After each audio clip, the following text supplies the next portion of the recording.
Sir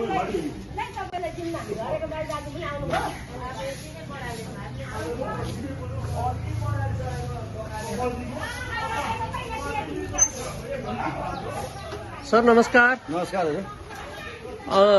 हजुर यो 11 number वडा कार्यालयको अगाडि हजुर बडा झाडु लाउँदै हुनुहुन्छ, यो किन के कार्यक्रम हो हजुर? यो यसको यो हाम्रो श्रम संस्कृति पार्टी धरान 11 नम्बर वाडा कार्य समितिको संयोजक भएको भएकाले तपाईको यो हाम्रो चाहिँ अभियानै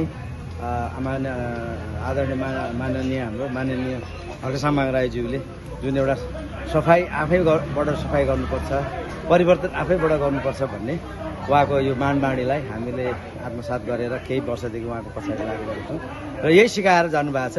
यही हामीले सिकेको अनुसारले यो वडामा आउने क्रममा धेरै यहाँ झारजङ्गलहरू मैलाहरू देखिएको हुनाले त्यही बेला कागजहरू यहाँ थुप्रिरहेको देख्यो भनेर आज हामी मङ्गलबार चोकको सरसफाई गरौँ। आइतबार हामी आइतबारै पछि होइन हाम्रो एउटा रुट नै बनाउँछौँ हामी आइतबार चाहिँ सफा गरौँ भनेर हामी मङ्गलबारको त्यो मन्दिरहरू त्यहाँ बजार व्यवस्था के अरे बजारहरूलाई सरसफाई गर्दै गर्दै हामी यो वडामा आएका छौँ। किनभने यो वडा समितिमा हामी आउनुको कारण चाहिँ के भने यो 11 नम्बर वार्डका सम्पूर्णको चाहिँ सम्पत्ति हो यो 11 नम्बर वार्ड समिति कार्यालय भनेको। यो कार्यालय छ एउटा कार्यालय जस्तो हुनुपर्छ भन्ने चाहिँ हाम्रो धारणा, मेरो धारणा।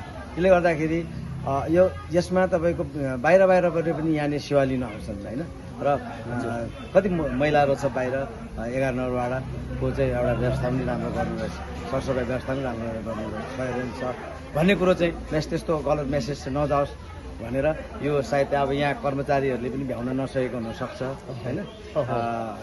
अनि यार त्यो भएकोले गर्दाखेरि अब वडा अध्यक्षज्यूहरूले पनि बाहिर काम गरिराख्नु भएकोले गर्दाखेरि विकास निर्माणका कुराहरूतिर कुदिराख्नु भएकोले यता ध्यान नगएको हुनसक्छ।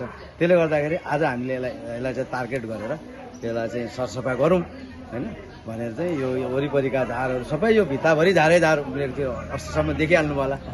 यो सफा गऱ्यौँ, यहाँ सबै कागजपत्र थियो सफा गऱ्यौँ, त्यहाँनिर पुरै तपाईँको प्याम्पसको थुप्रोहरू थियो त्यो सबै सफा गऱ्यौँ सबै। र अब हामीले यहाँ कति बोरा निकालेका छौँ मैलाहरू, 8-10 बोरा मैलाहरू चाहिँ निकालेका छौँ।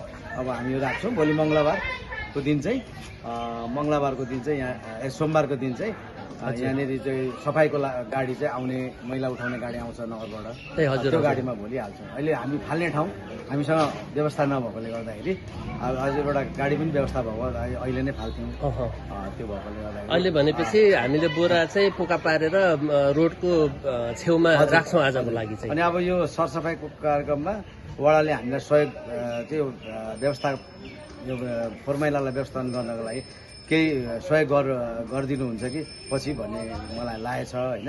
यही मार्फत तपाईँको मिडिया मार्फत भन्न चाहन्छु कि त्यसरी हामीलाई फाल्ने एउटा गाडीको बन्दोबस्त गरिदिनु भयो भने हामी तुरुन्तै यसलाई लगाएर चाहिँ डिस्पोज गरिहाल्छौँ अर्को ठाउँ।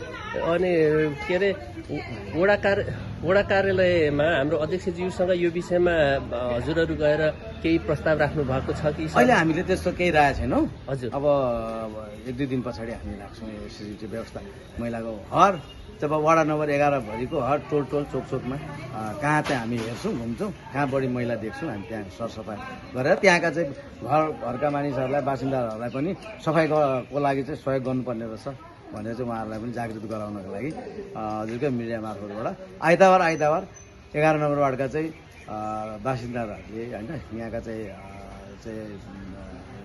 जनताहरूले सफाई गर्नको लागि केही 1 घन्टा समय दिनु सक्नुहुन्छ भने हामीसँग जोडिनुहोस्, आउनुहोस् होइन। 11 नम्बर वार्ड चाहिँ एउटा अन्य वार्डभन्दा चाहिँ एउटा सफा सुन्दर बनाउनको लागि एउटा रोड म्याप पनि तयार गरौँ सबै सरसल्लाह गरेर भन्न चाहन्छु। आउनुहोस्, जोड्यौँ हामीसँग र हामी हाम्रो पार्टी कार्यालय विष्णु चोकमा छ, त्यहाँ आउनुहोस्, त्यहाँ जोड्यौँ होइन। अनि यो 11 नम्बर वार्डलाई चाहिँ एउटा सफा वाडा बनाउनको लागि चाहिँ यो कार्यमा जोड्नको लागि यहाँ छ। धन्यवाद अरुण सर, धन्यवाद।